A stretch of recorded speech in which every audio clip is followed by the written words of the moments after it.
I'm Jeff Sturcio, Senior Associate at the Global Health Policy Center of CSIS, and I'm pleased to be joined today by a terrific panel of experts.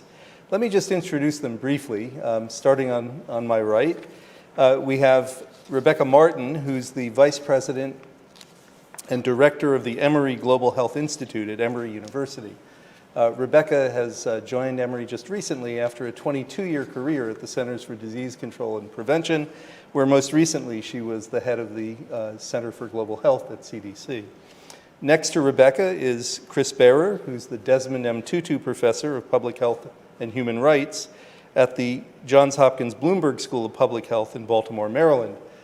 Chris is well known for his work there on HIV epidemiology, on infectious disease epidemiology, and HIV and human rights, and also serves as a professor of epidemiology, international health, health behavior and society, and nursing. And then to Chris's right is Mamadi Yilla, who is the Deputy Coordinator for Multi-Sector Relations at the U.S. Department of State's Office of the Global AIDS Coordinator and Health Diplomacy. And there, Mamadi is responsible for strategic assistance in managing the activities of the office with other U.S. government agencies implementing PEPFAR, as well as with partners around the world. So we are looking forward to what Mamadi, Chris, and Rebecca have to share with us on this topic of integration of the HIV/AIDS and COVID-19 responses. Now that we're approaching 2 years into the global pandemics, it's timely to consider what impact COVID-19 has had on continuing efforts to address HIV/AIDS in countries around the world. We know that people living with HIV/AIDS are at greater risk of being infected with COVID-19 due to a range of factors, including comorbidities. And the COVID-19 pandemic has been disruptive of societies and health systems globally, as wave after wave of infections has had a direct impact on hundreds of millions of individuals. So one of the questions that we want to understand is how has the impact of the various factors in which COVID has disrupted societies affected the continuity of HIV/AIDS testing, treatment, and care. The Global Fund has found, for instance, that between 2019 and 2020, there were significant declines in voluntary male circumcision and HIV testing services, for instance, of more than 20% each, and the number reached by HIV prevention programs generally fell by 11%. And something like 5% fewer mothers received medications to prevent HIV transmission to their babies. So those are some of the effects that we've seen with the advent of the COVID pandemic. At the same time, HIV/AIDS platforms established by PEPFAR and other programs have offered an important set of resources to support the COVID-19 response, including strategic information systems, supply chain management systems, laboratory testing capacity, facilities for clinical service delivery, trained health workers, and community outreach programs. So we've seen that these resources that have been available through PEPFAR and other sources have really helped to reduce the risk of COVID-19 transmission. And a recent paper from Friends of the Global Fight Against AIDS, TB, and Malaria, looking at Kenya, Rwanda, Sierra Leone, South Africa, Thailand, and Vietnam, confirms that the HIV response played an important role in helping those countries to preserve both access to HIV services while also being able to pivot quickly to deal with the challenges of COVID-19. So a related question that we want to look at this afternoon is the question for the future is, since we're still learning to cope with the COVID-19 pandemic, how can we better integrate public health approaches to both pandemics even more to ensure the best health outcomes for those affected by these conditions? And finally, we want to take a look at these issues in the broader context of global recovery from the COVID-19 pandemic. The economic and social disruptions of the pandemic have affected global supply chains and economic growth, which in turn provide new constraints on health systems operations in countries rich and poor. So how can we take steps to ensure this more integrated response and to have better prospects for global health in the long run? So before I turn to our panelists, I wanted to just share with you a few graphs to illustrate these points that we can keep in mind as we go through today's discussion. So let me turn to those briefly. Here we see the progress toward the UNAIDS 90-90-90 goals in the 13 PEPFAR focus countries. And as you can see, 6 of these countries have met the targets: Botswana, Eswatini, Malawi, Namibia, Rwanda, and Uganda.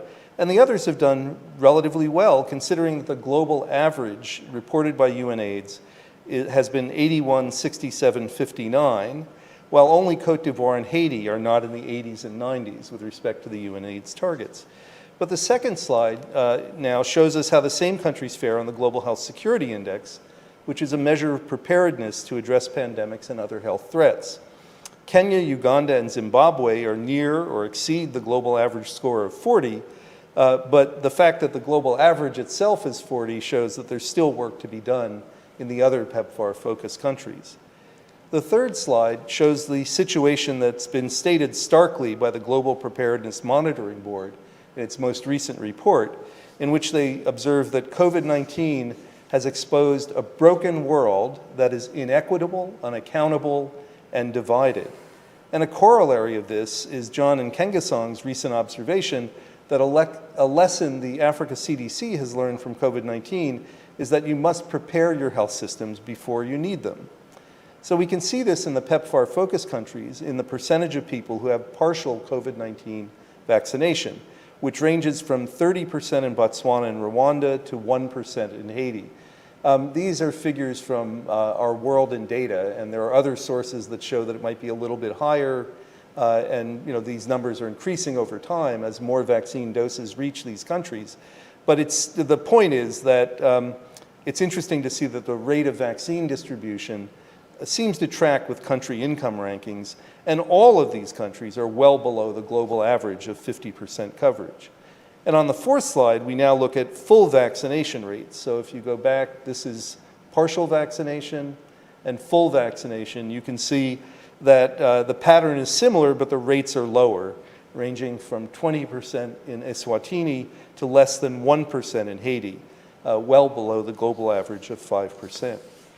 And then finally, just to take a look at the broader context of the global economic strains caused by COVID-19, which have hit countries on top of existing inequalities, lockdowns, quarantines, and other public health and safety measures have created economic disruption and job losses around the world. In Africa, as this chart from the World Bank shows us, close to 30 million people have dropped into extreme poverty since the COVID-19 pandemic hit. And the IMF reports that while the global economy is expected to recover by 5.6% growth in 2021, emerging markets and developing economies will recover significantly more slowly. So the third and last question I wanted to pose is what happens to the health system response as this continued acute economic stress ripples across countries? So let's now turn to our panel and take a look at these questions. So let me start with Rebecca. And could I just ask you to reflect on your experience leading the Global Health Center at the CDC in the first 18 months of the COVID-19 pandemic? How did you and your colleagues in the field maintain existing programs while COVID-19 was placing new stresses on the health systems in which you operated? Thank you, Jeff, and it's great to be here today on this panel with my colleagues. I remember when this started, and one of our first questions was understanding what is the situation, because it was not the same in every country. And we were getting a lot of questions about what do we do, what should be the guidance, and we recognized quickly that we needed to get ahead of this and provide guidance and information. But the communication had to be bidirectional, because we had to know what was happening on the ground to understand the risk, to understand what were possibilities that could be done, and how could we deliver services that were critical with minimizing risk and thinking about infection prevention and control. So that was the first step, and that was working with ministries of health and our indigenous partners on the ground, understanding the situation. Then thinking about how do we keep people who are on treatment, and how do you sustain that? And 4 things I want to address. One was first, of course, the multi-month dispensing of ARVs. And this is a policy that was there, but many countries hadn't implemented the 3 or 6 month policy. And so thinking quickly, we saw countries adapt the policy fast and be able to make sure that clients had drugs and had them for a long time as well. Second thing was thinking about the models. How do we deliver services? And people, the safety issues in the health clinics, but also getting people closer to their homes and understanding how to deliver that. So we saw it in Botswana for TB. They were going into the communities, delivering at the homes. We saw the repurposing, as you've mentioned, because prevention activities were definitely at a standstill. How to repurpose health workers who were working in this area, as well as vehicles or mobile units that were going around. How could they be used to help to deliver ARVs as well in thinking this environment? So that was an important piece.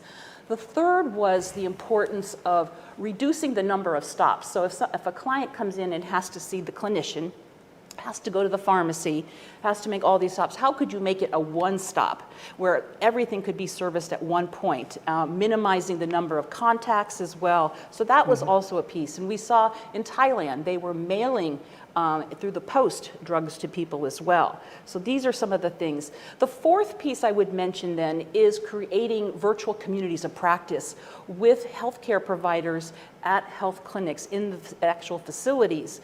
So there could be that exchange of information, talking about safety, the infection prevention control measures, what could be done. So that was also very important. And we saw that start up in Cameroon and Nigeria, where these countries adopted these virtual communities of practice, peer-to-peer, and also sharing information and then bringing in experts as well from the country or from around the world as needed.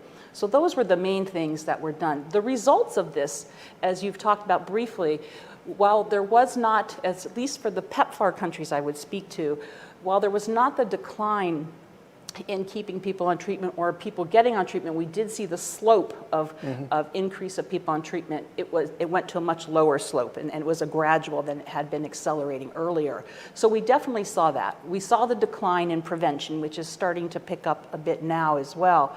But we also did not see a decrease in reported viral suppression either. So these are some of the results that we have to show for this.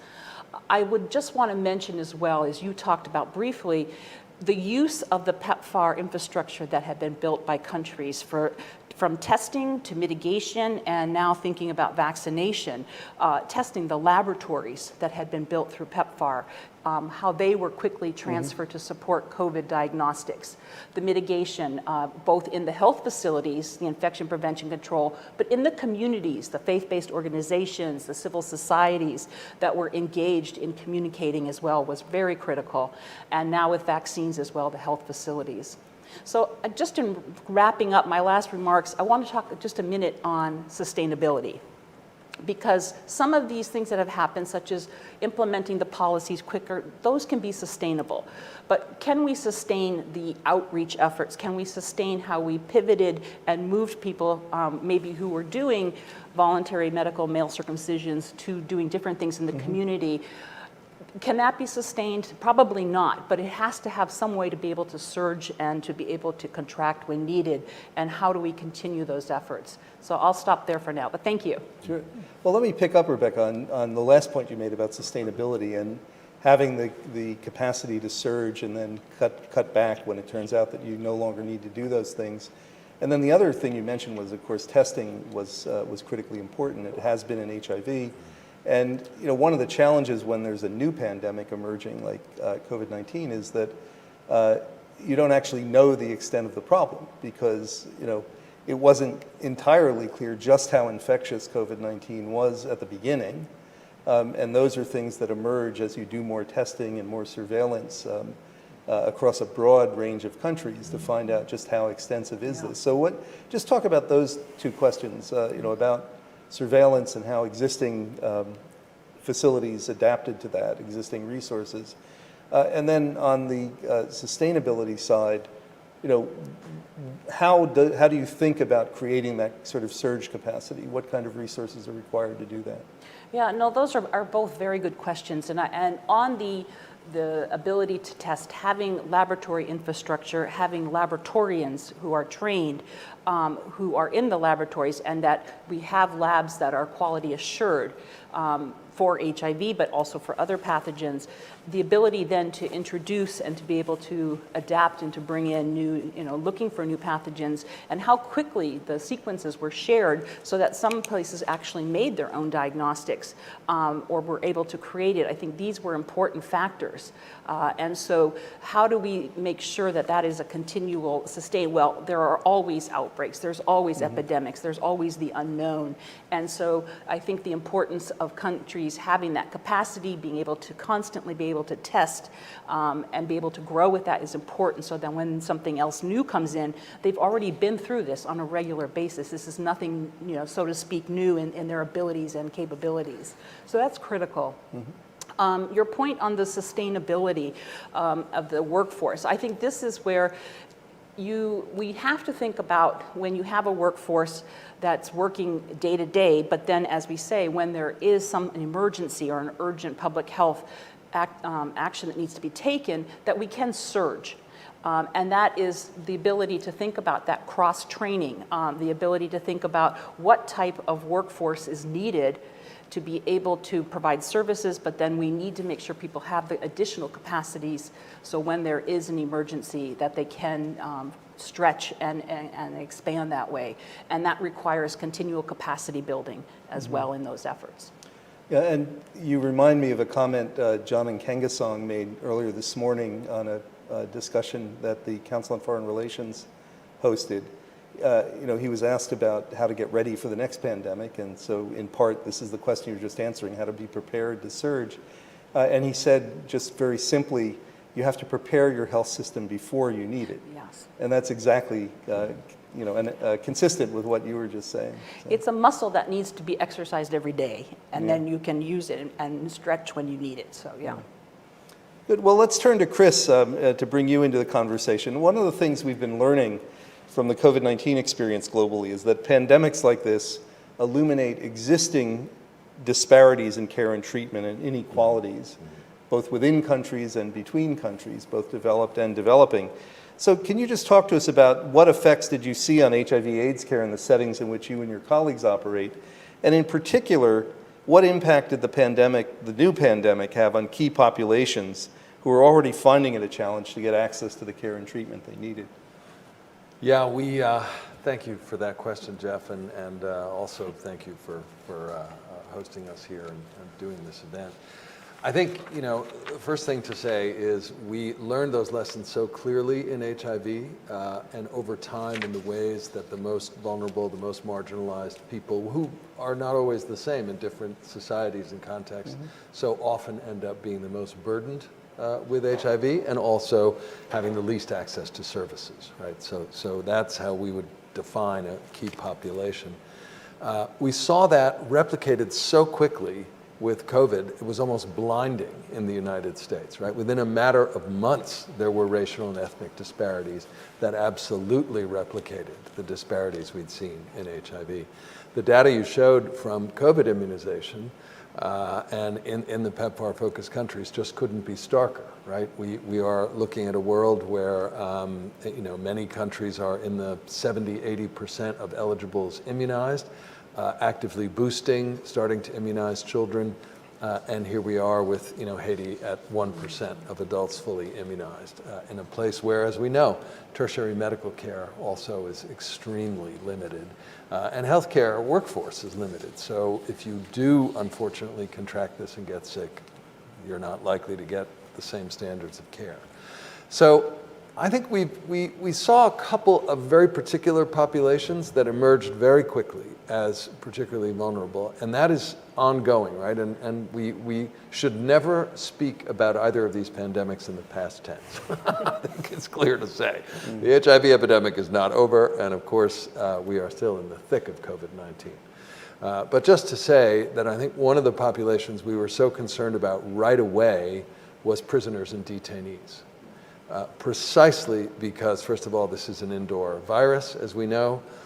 These are crowded congregate settings. There was data very quickly from China. One of the first outbreaks in Wuhan was in a prison detention facility, and it was very clear that was due to movement in and out of prison staff into these crowded and very vulnerable places. So we worked very hard. I had a whole team of graduate students writing declarations in 16 states trying to get people to decarcerate, to, for example, stop arresting, detaining, and jailing people for unpaid fees, unpaid fines, solicitation, possession, all kinds of things that really probably we should never be incarcerating people for in a civilized country, but we do.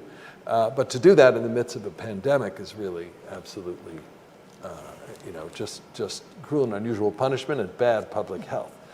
It was very slow. I worked with the South Africans as well on this issue. They were very hesitant, very reluctant, concerned. And in the African case, what you have is a very unique set of circumstances. So the majority of people across Africa in prison and detention have never had a trial. They are in pretrial detention, and they're just poor and awaiting their date. But the court system's shut down because of COVID. So, people were stuck. Secondly, we did a review of all the available antiviral programs, including in PEPFAR-focused countries, in Africa in 2016 for a special issue of The Lancet that I co-edited. And there were 9 countries that had active antiviral programs in prisons in Africa in 2016, right? So that is appalling. And of course, people in those prisons and jails are also at very high risk for TB and MDR-TB. The new Mandela rules about the rights of prisoners to health care come out of the fact that Nelson Mandela, as a prisoner, got tuberculosis in prison. And fortunately, because of who he was, got treated. But many, many people don't. And MDR-TB also is really very much a prison and jail associated infection. And I think we knew that this was going to be a huge problem with COVID, and certainly in the US, it was an utter failure to respond. We've had some advances, and we talk about sustainability. The one place where we made some headway in Maryland and Baltimore, where I live, was an agreement to stop jailing people for petty crimes, for solicitation, and for unpaid fees and fines. And that now appears to be carrying forward. So we did have a reduction in people going to jail, but the prisons, very, very slow and painful. I would just say there are a couple of other populations that, of course, really emerged with vulnerability, and one is refugees and migrants.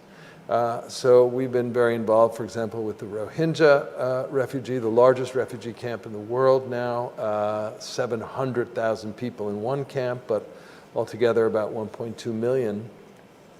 There's only one tertiary care hospital in Cox's Bazar where they are. It only has 6 ICU beds, and none of them were functional when COVID happened. So the Bangladeshi authorities told the people in those camps, there is no hospitalization for you.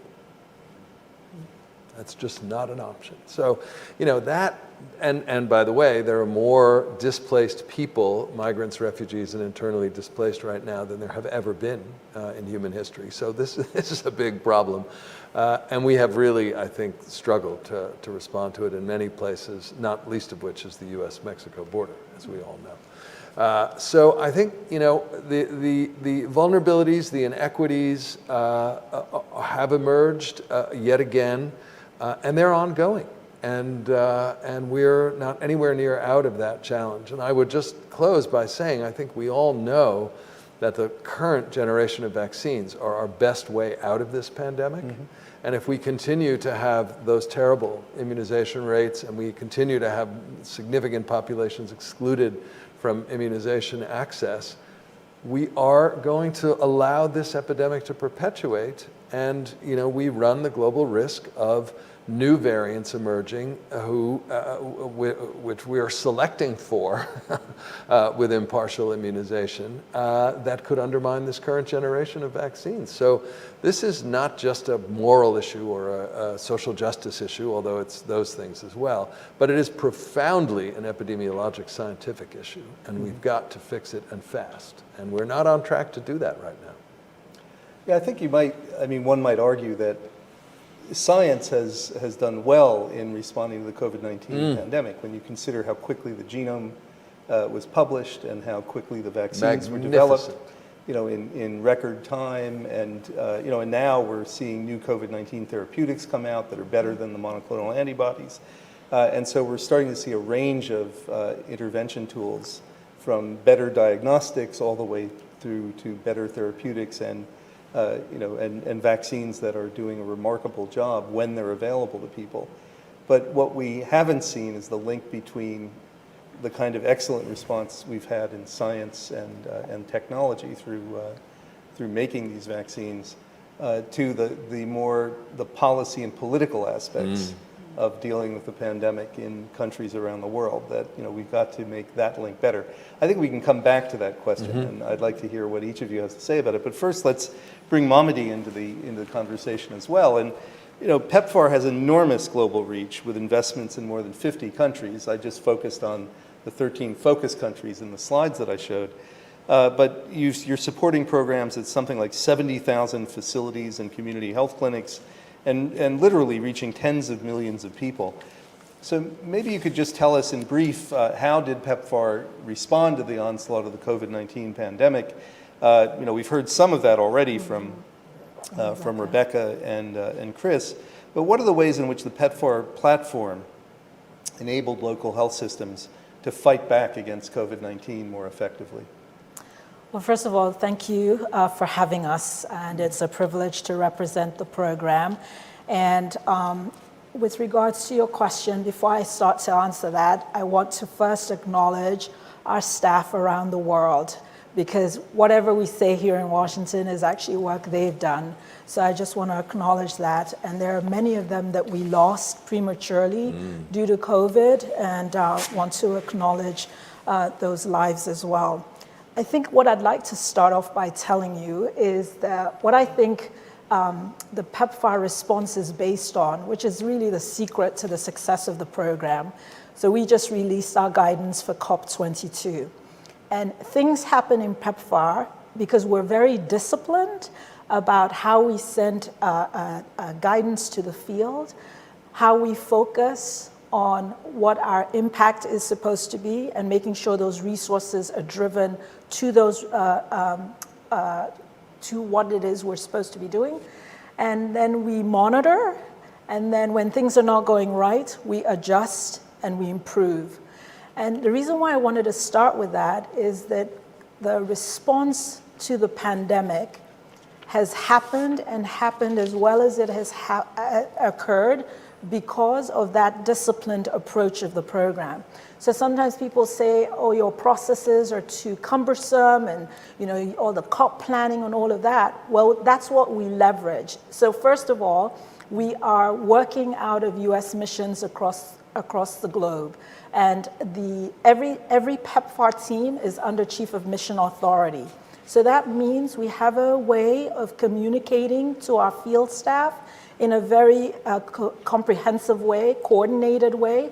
And even the local context in terms of how COVID was playing itself out differed in countries. There were countries that locked down services, others who didn't. Some it was in certain programs and not in others. So things were not exactly the same in every place, but we leveraged that communication machine to get information out to teams. We had our technical staff across all of the implementing agencies, and I just want to comment that everything Rebecca said, we're all part of the same family. So I'm extending on some of the comments that she already made. But so using our communication channel, using our cables in the embassy system, our technical guidance that was released on state.gov, using Zoom, emails, all of that was a part of how we rallied a common response, and then things would be implemented depending on the local context. So I've been actually in conversation with some of our teams about what they would have wanted me to share here today. And I'm going to just quickly give you a few nuggets in terms of what it is that the platform was able to leverage. So first of all was the relationships that we have across civil society with our ministries of health and with communities. So there was a trusted relationship there. Because if you remember in the beginning, we were all paralyzed. This was the first time we actually had an occurrence of, well, a global incident happened where we were ourselves impacted. And so leveraging those relationships made a huge difference as virtual platforms became quickly embraced. Rebecca commented on this already. So there were certain programs that were halted early in the beginning because there was a lot more vulnerability. So some of our community mobilization type activities, so male circumcision services, or some of the services where we brought people together, which then quickly had to transition to leveraging remote platforms. An important thing, I think, and Rebecca alluded to this when she talked about multi-month dispensing, the crisis actually forced a lot of things that we were trying to get implemented for a long time. So we always have these minimum program requirements, and all of the teams are asked to help push certain policies. And the pandemic, because we moved services from the facilities to the community to bring them closer to clients. Our partners were going door to door with Arvs, sometimes using that opportunity to get a viral load test done.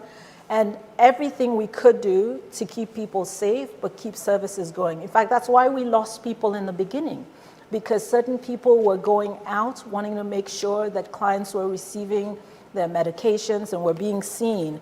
But the pandemic, I think one of the really interesting things is how it forced, for example, in Malawi, integration of services that ordinarily would have done separately.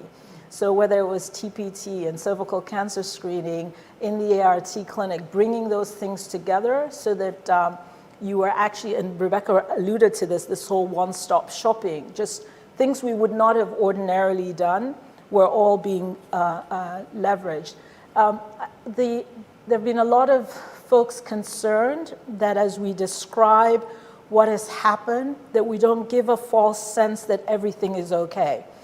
The healthcare workforce that has done a lot of this work is exhausted. There isn't enough of them. And in fact, it's rare that you'll hear our partner governments talking about increasing the healthcare workforce, because many of them are struggling to pay the healthcare workers that they actually have. So there is a underlying sort of crisis, I think, in terms of the exhaustion of what is being asked of the healthcare workforce that we have to pay attention to, because everything is not, we've done a lot of good, but there's still a lot of work remaining to be done. So I'll stop there for now. Well, thanks so much for those examples that you gave us. And what's intriguing, just as I reflect on what the three of you have said, is, ironically, there was a tremendous amount of innovation in response to the COVID-19 pandemic. You talked about the way in which PEPFAR created a one-stop shop for many of the services that were requiring people to go to the pharmacy, to go to the clinic, to go, to other providers, and that meant they had to travel around more. So when COVID-19 hit, you wanted to cut down on risk, so there was a way of reorganizing those services in one place. And Chris, you were talking about the response with respect to refugee populations and prisoners and detainees, and that led to new ways of looking at those challenges. Mm-hmm. You talked about the way that laboratorians, that's a new word for me, by the way, that the laboratory resources that were available that CDC was administering as part of the whole PEPFAR system could be adapted immediately to look at how to deal with COVID-19. So that certainly is an important aspect of what the response was like. But let me come back to this question that I alluded to in the beginning about just the level of disruption, both economic and social disruption that COVID-19 has caused, has had a commission on America's health security beyond cycles of panic and neglect. Whenever a new health crisis hits, everybody panics, like the Ebola epidemic back in 2014, 2015. We immediately throw resources and all kinds of efforts at it to deal with the crisis. And then a couple of years later, we seem to forget about it as we move on to business as usual or to the next crisis. But So that's the question I want to ask. In light of what we've seen about the economic strains that, from that one slide I showed that COVID-19 is causing, the health systems that PEPFAR has been working with, that Rebecca, you worked with when you were at CDC, that Chris, you've worked with in all of the various work you've done over the last 30 years, these systems are still under tremendous strain. They don't have the resources that they need in many cases to begin with. And now we have not just the HIV pandemic, and let's not forget TB and malaria as well, but we've also got an epidemic of NCDs, and now the new COVID-19 pandemic comes along. So what is the long-term solution to this? How are we going to find the resources, not just to have surge capacity that Rebecca raised, but to really solve this question in the longer run for how to bring the right resources to bear at the right time for the public health landscape that people have to deal with in different countries? So I realize that's an easy question to answer, but who'd like to start? Well, I might jump in. I think two things really matter. One is we learned again from HIV, and one of the things that really made PEPFAR, the Global Program on AIDS at CDC, able to deliver was the fact that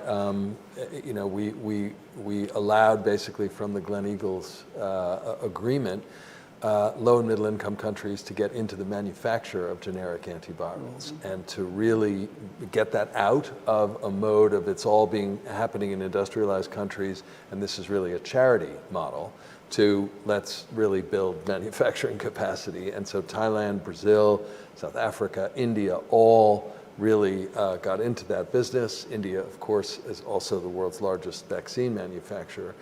And then what we've seen with COVID has again laid bare, that obviously some of these vaccines are true biotech triumphs, to get back to your earlier question you asked about, and are not easily made. But at the same time, many, many low and middle income countries are grasping that this model of waiting for basically donations from the industrialized countries is not working and isn't going to work.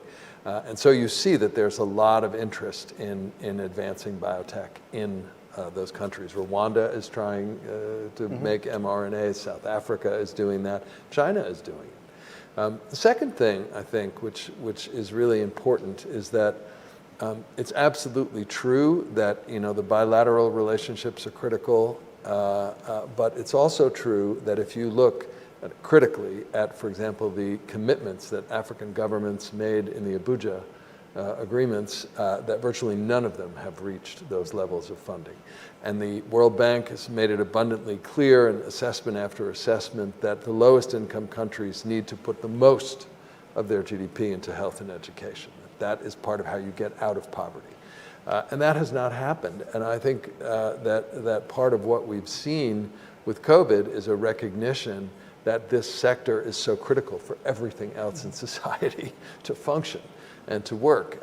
So hopefully that is something that is really going to come out of this. And I think there would be no better kind of testament to the people these countries have lost to COVID if they met their Abuja commitments.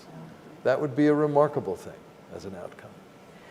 If I may pick up on what Chris's last point, because I think this is critical, is that health security is national security. And if we don't, as you said, you need to build this now. It's not to be built during the middle of a pandemic. We're doing that, but I think to be able to sustain it, you have to continue to build this, and you have to, and it goes from what the system is all the way to the community, because you see also the acceptance or non-acceptance of treatments or prevention measures such as vaccines. If you don't have those relationships and trust and a credible source, you're going to have really very big problems in this area.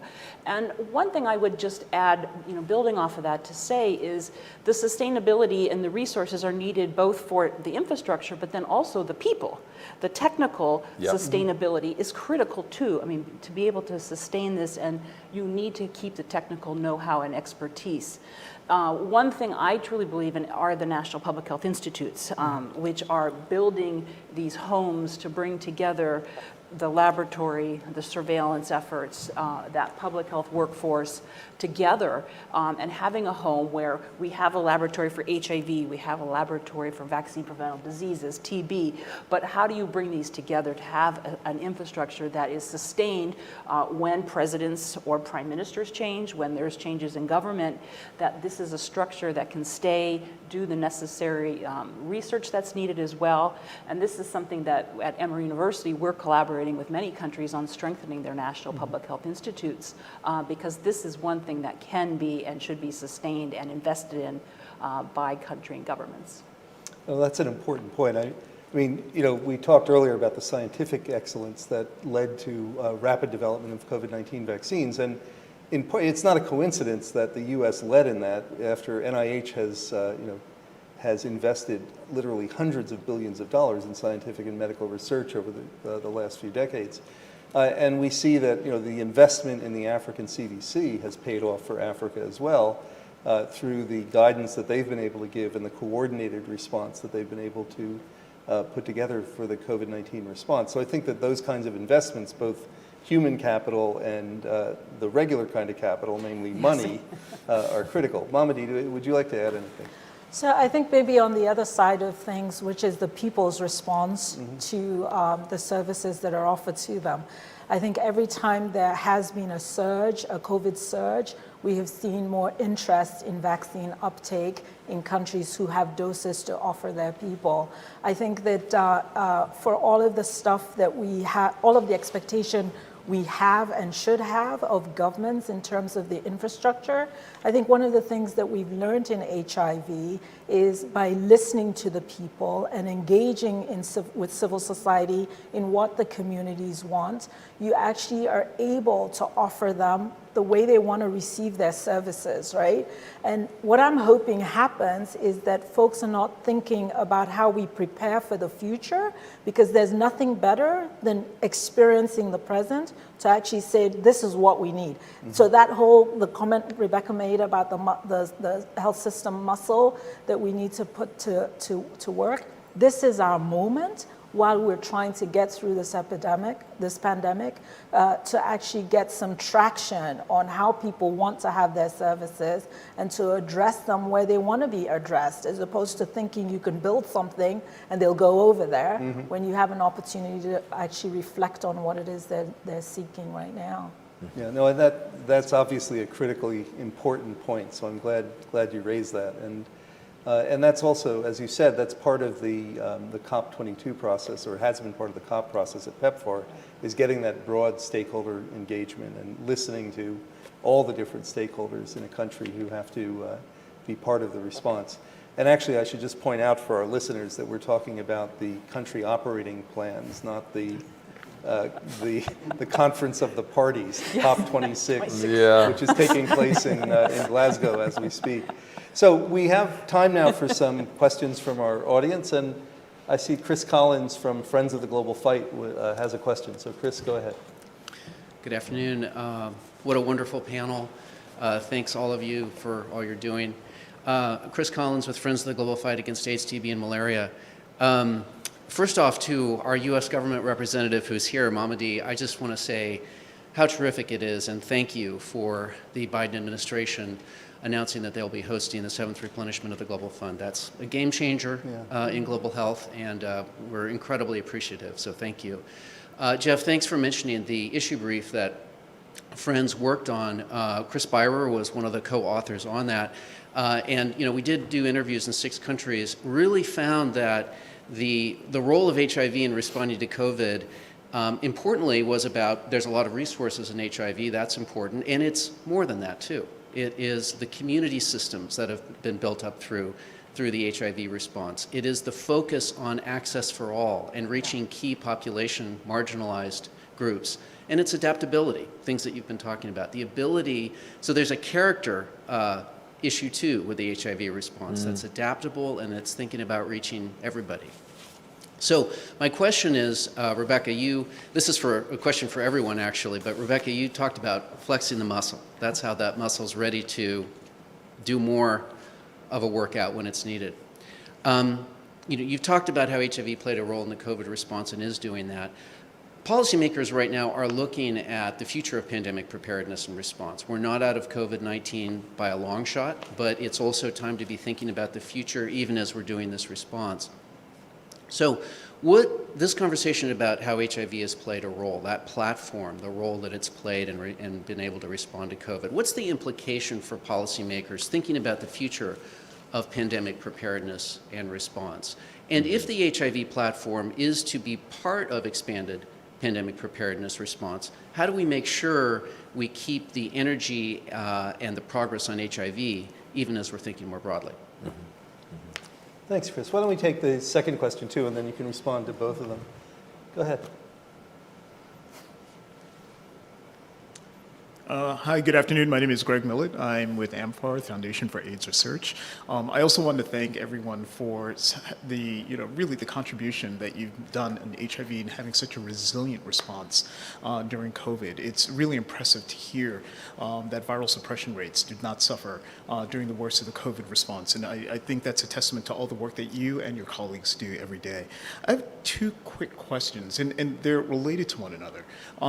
Chris, I know that you and others have brought up how important it is for us to have a twinned response for both COVID as well as HIV, because there's a lot of similarities between the two. So for instance, when you take a look at testing, we know that some of the symptomology for COVID is very similar to the symptomology for people who are early in seroconverting with HIV in terms of diarrhea or fever, et cetera. And we know it's important to get people tested early, and we've seen, at least in this country, in the HIV response, that when they've done COVID testing in emergency rooms, as well as HIV testing, that they caught a lot of people early with HIV who previously they hadn't caught, because these people were coming in thinking that they had COVID and they were actually seroconverting with HIV, and that's happened in several places, which is incredibly important.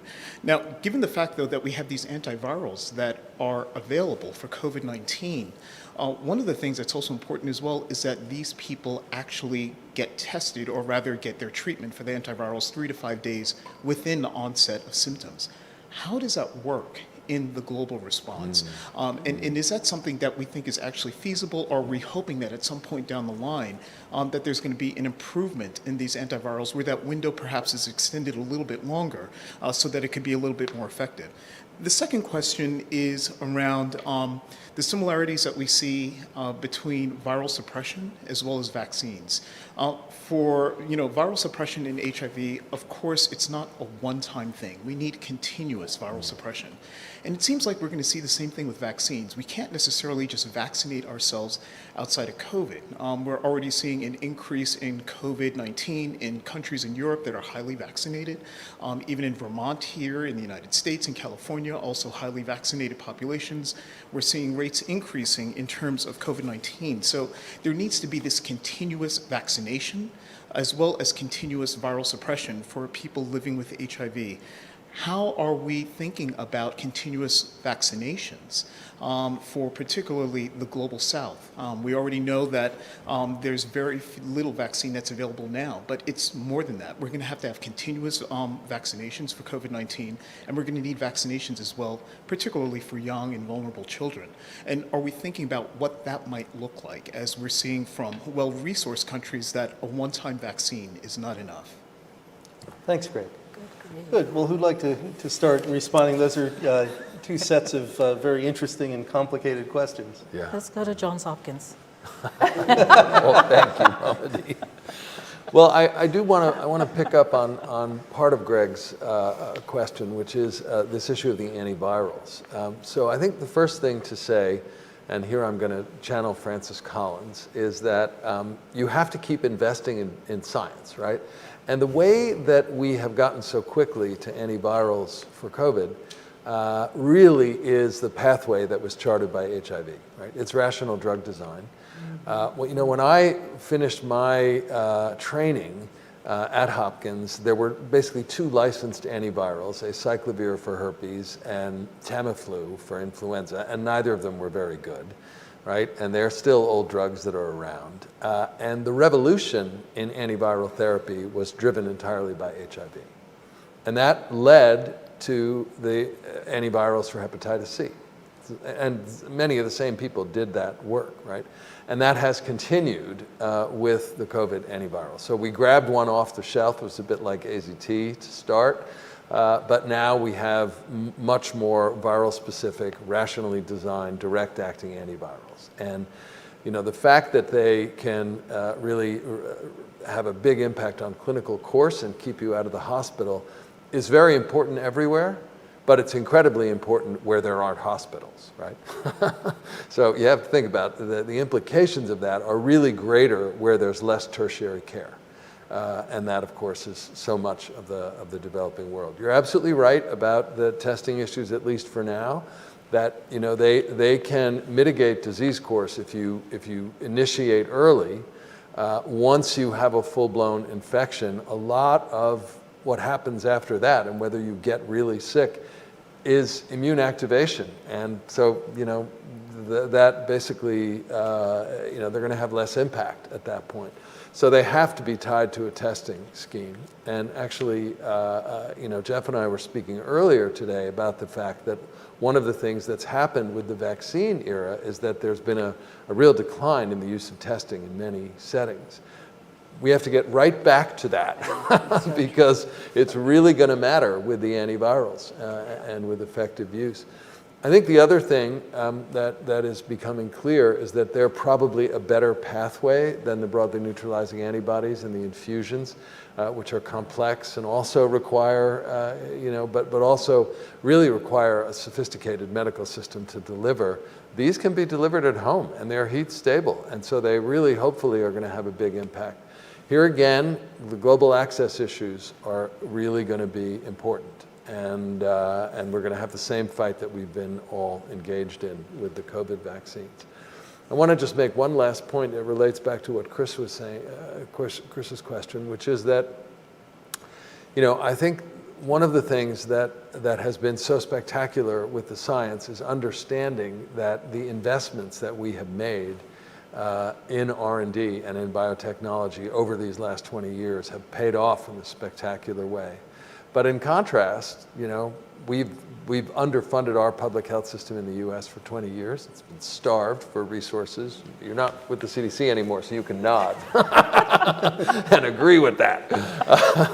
And that, of course, is true everywhere. So, the implementation and delivery platforms, with the exception of programs like PEPFAR, have not been there to the same degree. And I think we've seen, to our peril, that the biomedical innovations have to go hand in hand with delivery and with equity. Otherwise, we end up with the situation we're trapped in right now. I think just to add to both Greg and Chris, both your questions on the how, it really has to come from the countries, from the communities on how to do this, but it can be done. I mean, when we first talked about giving vaccines that had to be stored at -80, or even ARVs that you had to take, I mean, it was like, couldn't be done, but it can be done.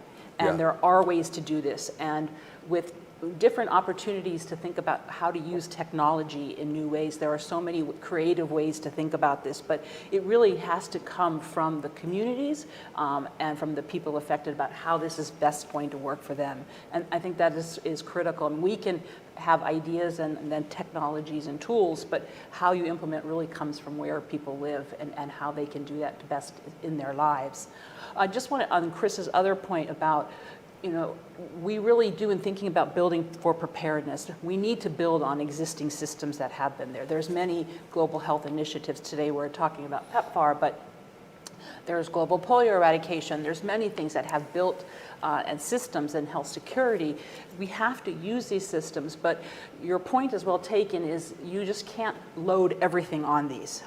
It really has to be done in a way where you're using data to evaluate. You're looking at what is, if you put A and B together, will that work, or was one going to suffer? And I think that's the point. Again, it's so specific to a country, to a situation that has to be identified, but it's critical to think about. It's not, I mean, I think about my experience working in campaigns for vaccines where let's add mebendazole, let's add vitamin A, we'll add bed nets. It got to a point, if the bed nets didn't come at the right time and you had families waiting 4 hours for vaccines because they really wanted that net. They weren't, they wanted a vaccine, but they wanted that net. I mean, these programs start to affect each other. And so I think your point is well taken, is what can you do, what makes sense, and it has to be done in a local context of how that can best be done. But it's important, you're right. Did you want to add anything, Mamadi? Just one quick point, and this has to do with your point, Chris. And when the U.S. started to donate vaccines, our team said, ministry is overwhelmed. Can we use our infrastructure? Can we use our transportation, the doctors we help support, to get vaccines into arms? From what they were seeing on the ground, and we've had such tremendous partnership with Congress about flexibilities in the program and what the resources were meant for. Out of that experience, my hope is that we're going to figure some of these things out in terms of how we better integrate things to serve the clients. I think there's a lot going on here it's not going to be as impossible as it seems, because we're actually experiencing it right now and learning how to do it. And so I'm hopeful that it won't crash the system. Thanks. Well, we have time for just 2 more questions from Jimmy Colker and Steve Morrison. I'm Jimmy Colker, an alumnus of State Department and Office of the Global AIDS Coordinator of HHS, and it's wonderful to see the A-team back on stage and asking the good questions. Mine is a little bit about the incentives for financing and whether there are lessons back and forth. The advanced market commitments and the billions of dollars given to manufacturers of potential COVID vaccines were one of the crucial ingredients in getting the science to move quickly. And I know the AIDS virus HIV is much more elusive than the coronavirus in terms of creating a vaccine. But are we missing a chance? Should we be investing billions of dollars in advanced market commitments or subsidies to vaccine developers for HIV? And on the treatment side, even though we have some monoclonal antibodies, Pfizer, Merck have what look like very effective treatments, there's still hundreds of dollars or more per course, which makes them out of reach in most countries. Can we move quickly without having to set up new manufacturing facilities in India to try to get these treatments to people who could take advantage of them now, and are deterred by the price? Thanks. Steve, go ahead. Thanks so much to everyone who's here, and special thanks to Jeff, Mackenzie Burke, and Michael Rendelman for pulling this all together, and to our production team. My question is, and I'll explain very briefly, my question is, should we really be worried about these 13 focal countries that we start getting back to the data that was put up there, that are the principal partner countries for PEPFAR? And are we worried enough, and are we asking for enough? And what I mean by this is, you look at those coverage rates on vaccines, they're really pretty miserable. Yeah. And why did that happen? How did that happen? Well, there are multiple reasons, but China bypassed those countries in moving 1.2 billion, and the major Western coverage bypassed them, and COVAX was very slow and has been ineffectual. So they're sort of left behind for the most part. And so you have to ask yourself, what's 2022 going to look like? Are they going to get stuck between 20 and 35 or 40%? And what is that going to mean? It'll still be uncontrolled transmission, and their economic recovery is going to be stalled out, and so they're going to be on a 2-track economic recovery, while the rest of the world is, the middle-income countries are achieving 60, 70, 80%, and the West. Their debt load, we've seen this, the debt load is staggering, and it's growing very rapidly. And as we've seen from the IMF and World Bank, the efforts to reduce the burden of an unsustainable debt load, of a distressed, many of these countries are going into distress, hasn't achieved much. So you're having some pretty heavy stress points applied to those. And so what does this mean? Are we comfortable with the thought that the measures that are in place, putting $3.5 billion into the Global Fund, well, that money's been spent out, and we are going to replenish at the end of at the September of next year, but we've got a very urgent situation. PEPFAR has not gotten significant enhancement in funding in order to really bulk up its programs in the focal countries. Should we be asking for that as a major thing? We haven't been dealing with the Chinese in any direct way. The Chinese just signed 2 contracts for 500 million doses to COVAX, and the reason is that the handling requirements and the urgency of getting vaccines into arms in those 13 focal countries, it's not likely to be met by Pfizer in most of those countries. So my question is, should we be really worried? And what should we be doing about it? And should it include a significant enhancement for PEPFAR? Thank you. Thanks, Steve. So that was about 15 questions, not one, but and we're running out of time. So let me just turn to our panel and have them respond to both Jimmy's and Steve's questions. We'll go to the non-government representative. Yes, we should be worried, and yes, we need more resources. And Mamadi can't really say it, but there's no question. Yes. We have to do that. Those coverage rates are unacceptable. I think we've also seen with Delta, just to be very granular about this, that the coverage rates that we thought were going to be sufficient to really achieve control have to be higher than we'd thought. And we're accustomed to looking at, for example, the proportion of eligible adults who are immunized. That is not a sufficient way to look at it. You have to look at the proportion of people in the entire population. From that perspective, the US is at about 59% coverage as of yesterday. And that is why we're still having more than 60,000 cases a day and 1,300 deaths a day. So, we need to get way higher than we had thought, and those levels in the focus countries and across the continent are just totally insufficient. The other reality is, unfortunately, that we've used a lot of what I would class, and many others now are thinking this way, of low efficacy vaccines, and they turn out to have low efficacy against Delta.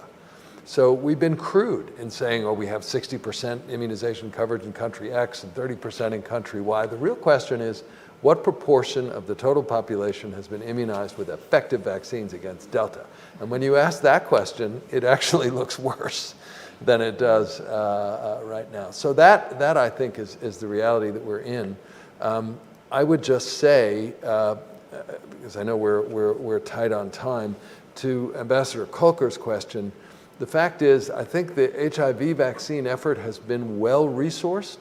That really isn't the problem. And the best demonstration of that right now has been that we just had to stop another HIV vaccine trial early. This was Dan Baruch's adenovirus 26, the J&J product, with low efficacy. That vaccine worked terrifically against COVID. It's the same platform, and it's a great vaccine. And using that same technology and trying it against HIV, we have futility again. So it's really, in my view, a basic science problem again for now. We really need the next generation of vaccines. And I think they're reasonably resourced. And I think with mRNA vaccines, there's a real excitement now in thinking about other vaccines. Inshallah. That could be. I definitely, I think as well as what Chris said, yes and yes. There's need more resources, need more efforts in these areas. And today we are talking about the PEPFAR countries, but we're not talking about the ones and how HIV is going in countries that are not supported by PEPFAR. And I think this is another area too. We really need to understand that as well as in thinking about the dual epidemics here even with COVID. I mean, we're seeing increases in many other countries right now as well. Again, how are we going to get this together and thinking about the preparedness that's needed, the health system that needs to be strengthened. So it needs a larger issue as well in terms of what funding could be made available for health system strengthening. Terrific. And Mamadi, you can have the last word. Well, honestly, so much going on. I think to Rebecca's point about those countries who do not have a PEPFAR presence, who have received some assistance through the Global Fund contribution through ARPA. We are working with both USAID and CDC on some new players in the technical assistance arena, and hopefully we'll see some fruition come from that. But thank you very much. Well, thank you. And thanks to all three of our panelists. Well, we've run out of time, but we certainly haven't run out of questions to answer and topics to consider.